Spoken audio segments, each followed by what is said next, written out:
औज़ुबिल्लाहिमिनश्शैतानिर्रजीम बिस्मिल्लाहिर्रहमानिर्रहीम। जी अस्सलाम वालेकुम। आज हम करेंगे 7 क्लास की मैथमेटिक्स। इसमें हमारा जो चैप्टर था यूनिट नंबर 7 था और इसकी एक्सरसाइज हमारी कंटिन्यू थी 7.1 और इसमें हम क्वेश्चन नंबर 1, 2, 3, 4 और 4 तक हम क्वेश्चन कर चुके हैं। आज हम करेंगे क्वेश्चन नंबर इसका 5। तो इसमें ये क्या कहता है, फ़ख्र, वो कहता है फ़ख्र है वो paid rupees 5400 as property tax at the rate of 4.5%। अब यहाँ पे फ़ख्र है वो पे करता है टैक्स, इतना टैक्स दे रहा है प्रॉपर्टी का ना, वो 5400 टैक्स दे रहा है, वो पे कर रहा है। अब यहाँ पे जो उसने रेट बताया है वो 4.5% है। कहता है find the annual value of his property, जो उसकी एनुअल प्रॉपर्टी का जो वैल्यू बनती है, वो कहता है उसकी जो कीमत टोटल बनती है वो मुझे बता दें। तो हम चलते हैं इसके सॉल्यूशन की तरफ। जी, यहाँ पे उसने जो हमें पे किया हुआ है पैसे, तो हम लिखेंगे फ़ख्र पेड प्रॉपर्टी टैक्स, जो वो फ़ख्र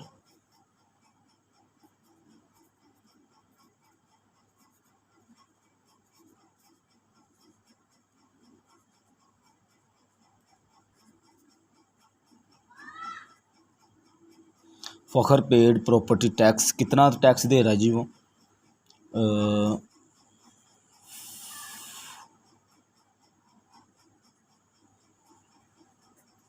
जी। इसके बाद वो प्रॉपर्टी टैक्स पे जो रेट ऑफ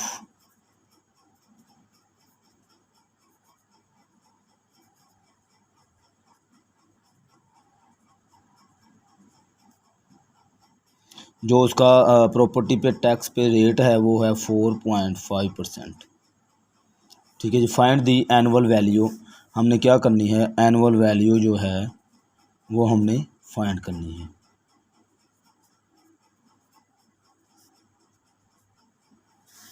ठीक है जी। तो इसके सॉल्यूशन की तरफ आते हैं। तो अब पहले जो हमने क्वेश्चन किए हैं, क्वेश्चन नंबर 1, 2, 3, 4, वहाँ पे टैक्स हमने अभी देना होता था, लेकिन यहाँ पे आप देखें उसने ये टैक्स वो पे कर रहा है, वो टैक्स ऑलरेडी दे रहा है। तो हमने इसमें से फाइंड करनी है उसकी एनुअल की जो प्रॉपर्टी का जो टोटल जो उसकी प्रॉपर्टी का अपना रकम बनती है, जो उसकी कीमत बनती है, हमने वो निकाल के उसे बतानी है। तो अगर मैं आपको यहाँ पे बताऊँ, अगर इफ़ प्रॉपर्टी टैक्स कितना हो जी, अगर उसका रेट है जो वो 4.5 हो RS, देन जो प्रॉपर्टी की वैल्यू है, वैल्यू ऑफ प्रॉपर्टी, कितनी वैल्यू होगी जी, अगर ये टैक्स उसका रुपीज़ है तो 100 होगी। ठीक है जी। अब अगर 1 रुपया हो तो इफ़ प्रॉपर्टी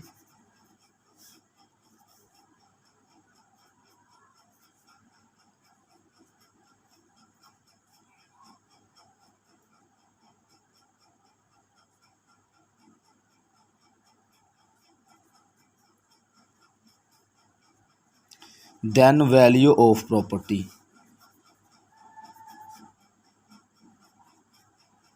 देन उसकी जो प्रॉपर्टी है उसका रेट क्या होगा,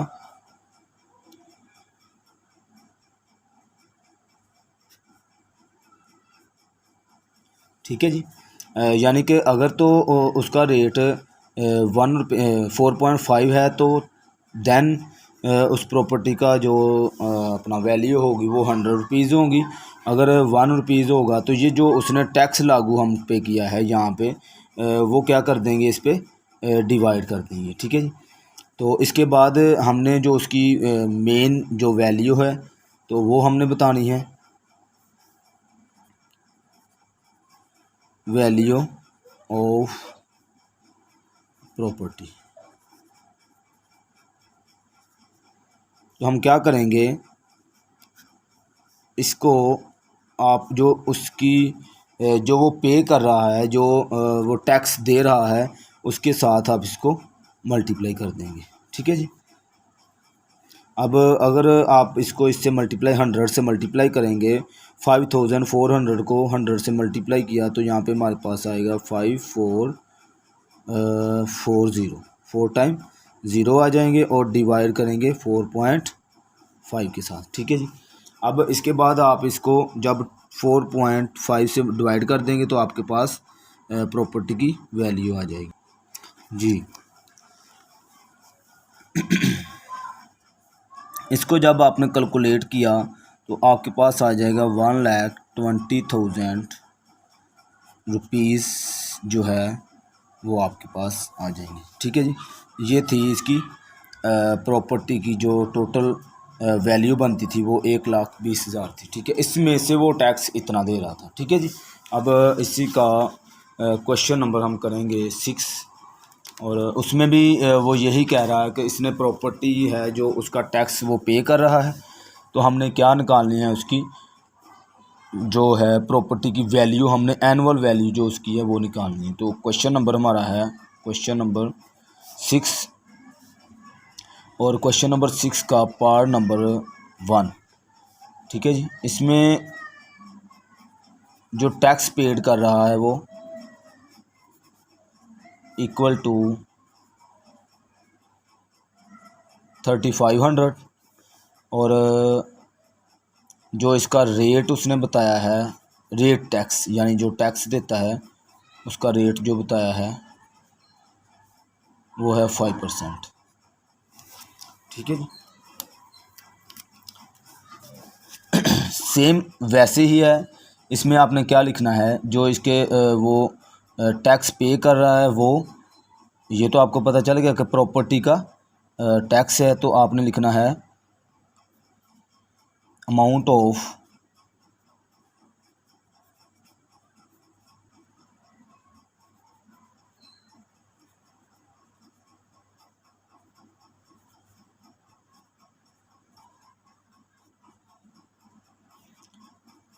$3,500।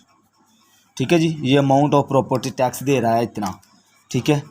अब जो रेट ऑफ प्रॉपर्टी टैक्स है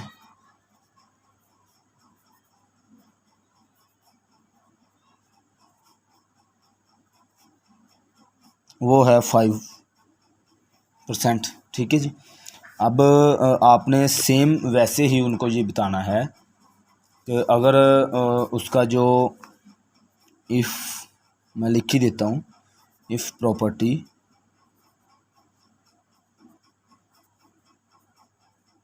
अगर उसका प्रॉपर्टी टैक्स ये 5% हो, अगर 5 रुपीज़ हो, देन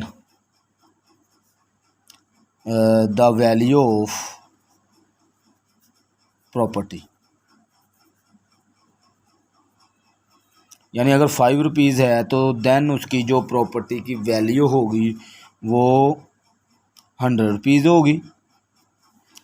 और अगर इफ़ अच्छा, आप इसकी जगह ये खुद लिख लेंगे यहाँ पे। ठीक है जी। यहाँ तक कि अगर इसकी वैल्यू प्रॉपर्टी टैक्स रुपीज़ यहाँ पे अगर 1 रुपीज़ हो, तो देन जो वैल्यू है ऑफ प्रॉपर्टी वो क्या होगी, 100 डिवाइड ये जो उसने टैक्स दिया हुआ है, सॉरी रेट दिया हुआ है, वो इस पर डिवाइड कर दी। ठीक है जी। अब हमने उसकी मेन वैल्यू बतानी है, तो वैल्यू ऑफ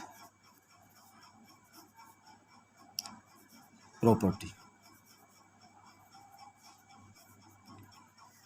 तो आप क्या करेंगे, 100 मल्टीप्लाई जो वो टैक्स पे करता है वो हम इसके साथ मल्टीप्लाई कर देंगे। ठीक है जी।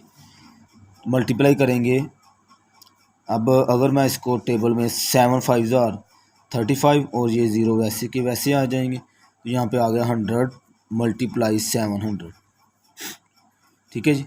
अब इन दोनों को मल्टीप्लाई करेंगे तो आपके पास आ जाएगा 7000, 70,000 हमारे पास जो है वो उसके जो एनुअल उसकी प्रॉपर्टी की वैल्यू है वो हमारे पास आ जाएगी। ठीक है जी।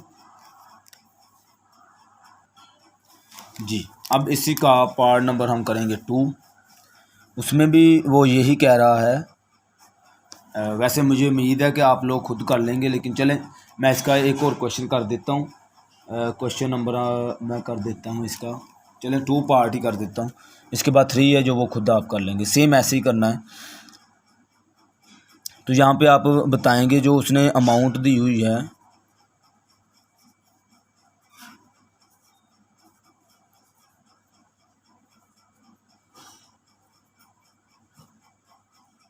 जो वो टैक्स पे कर रहा है वो है 4900। ठीक है जी। अब यहाँ पे जो रेट वो कहता है रेट ऑफ प्रॉपर्टी टैक्स, जो प्रॉपर्टी टैक्स देता है वो कितना परसेंट है जी, यहाँ पे 3.5%। ठीक है, इतना वो टैक्स पे कर रहा है। इसके बाद आप जो उसे बताएंगे कि अगर जो प्रॉपर्टी है टैक्स 3.5 हो तो देन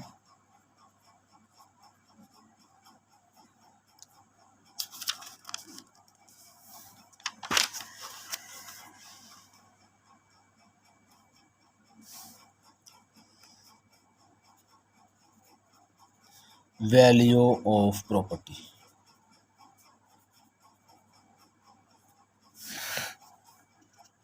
देन जो उसकी वैल्यू होगी वो 100/3.5। ठीक है जी। तो इसके बाद हमने जो उसकी टोटल अमाउंट बतानी है कि वैल्यू ऑफ प्रॉपर्टी वो बतानी है। तो आपने इसको मल्टीप्लाई जो वो टैक्स पे कर रहा है यहाँ पे 4900, ठीक है, इस पर आप डिवाइड कर देंगे। अब इन दोनों को आप मल्टीप्लाई करेंगे 100 को और इसको।